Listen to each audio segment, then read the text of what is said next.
we can speak to economist Sfiso Skenjana, who's joining us on set. Sfiso, always great to have you on. So 6.2 million South Africans are without jobs. How long is it going to take us to get out of this situation?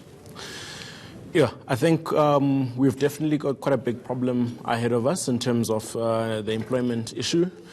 We have seen that the unemployment numbers are bigger amongst the youth, which means that, and it's across all qualifications, and it means that the new labor market entrants are not competing well or do not have opportunities to compete well in the space.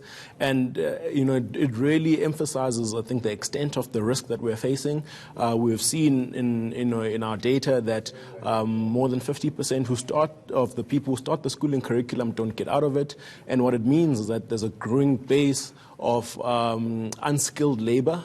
And I think government really needs to, be smart about how they come up with solutions now around how to reabsorb the growing base, I think, of unskilled and semi-skilled labor. Interesting, because we had Dr. Azar Jamin with us in the last hour, and he was also saying very much the same, that unless we improve our education, we are going to continue to see more South Africans go without jobs.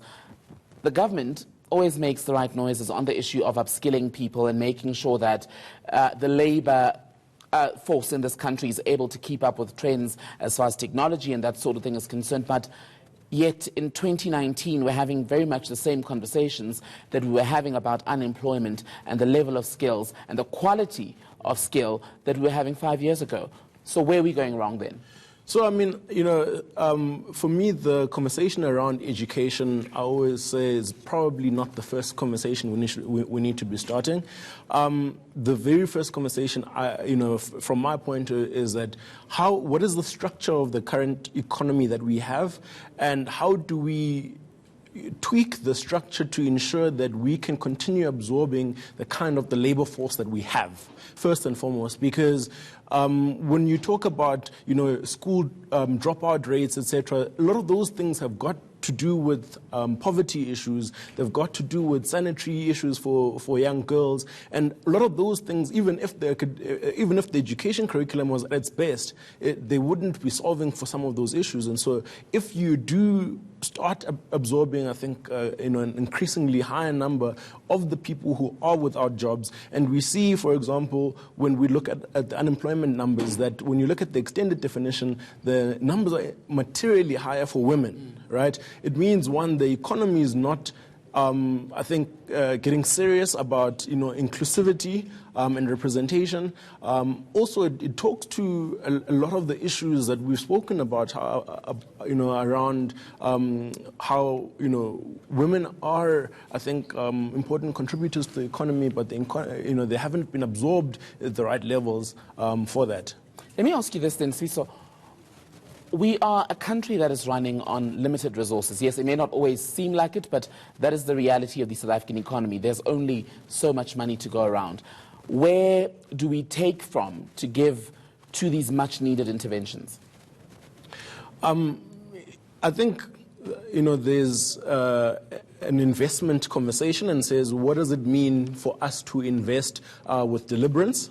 So again, for me, when we look at, in terms of the budget allocations, and we say that if we know that agriculture, for example, has got a high skills multiplier, and what that means is that for every R1 that you invest in agriculture, it will employ a lot more people. And so if we understand that, and then we need to be deliberate about ensuring that the investments that we make are in line with the employment imperatives that we wish for the economy.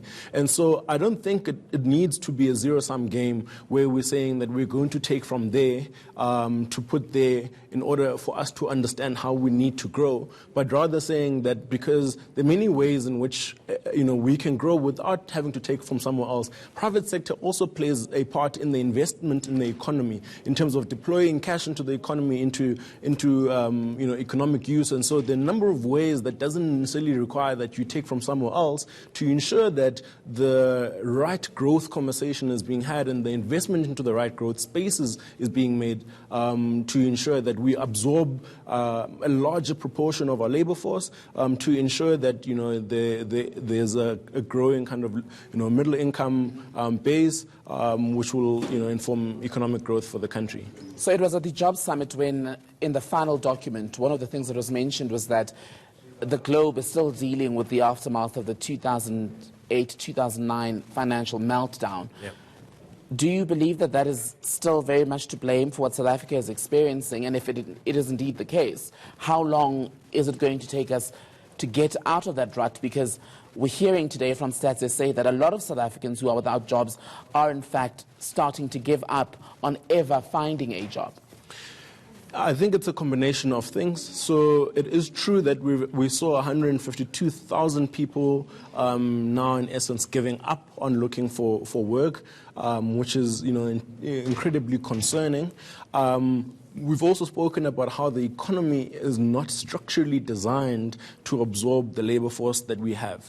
And so I think we still do have a bit of, I'd call it a babalaz on the back of the economic crisis, but we just haven't done enough to ensure that we structurally reconfigure the economy to absorb. And so I'll make an example and say, you see that services make up the biggest component of the economy, yet the skills requirement in services is semi-skilled or very skilled. And so if 67% of your base is unskilled or semi-skilled, and then you can't have that bigger component of GDP coming from a service that can't absorb the current labor force. And so these are the things that reinforce the views that we have around how the economy is structurally not configured to be able to absorb the labor force, and that's why we're not growing. And so if you look in the last 10 years, unemployment has gone up by 4.5 percentage points. In the last 5 years, it's 2.5 percentage points. In the last year, it's 1 percentage point. And so the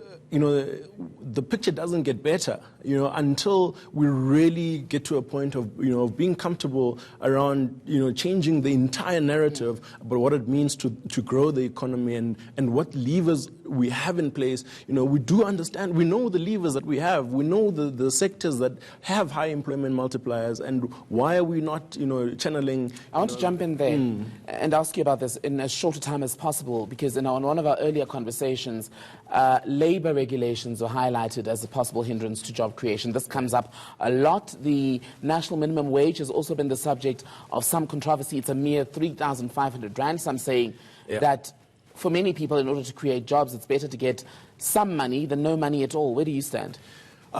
Just quickly, so the World Bank, in the report of doing business, now have actually come out and say it's important for economic growth to have regulations that protect those at the lower end, particularly at minimum wage level. And so a lot of the research now that's coming out is starting to understand the role of collective bargaining, the role of protecting labor to ensure efficient allocation of resources, also to ensure that people don't get abused by corporate. You see, for example, 1 in 7 people in corporate South Africa right now are unionized, which means the other 6, right, don't have any bargaining opportunity, and what protection vehicles do they have then in the event that their salaries are not priced correctly, their employment practices are not fair, and so we absolutely now have so many data points that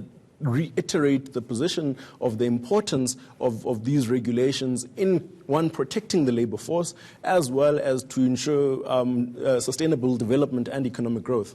Mr. Skanjan, as always, great talking to you. Lovely.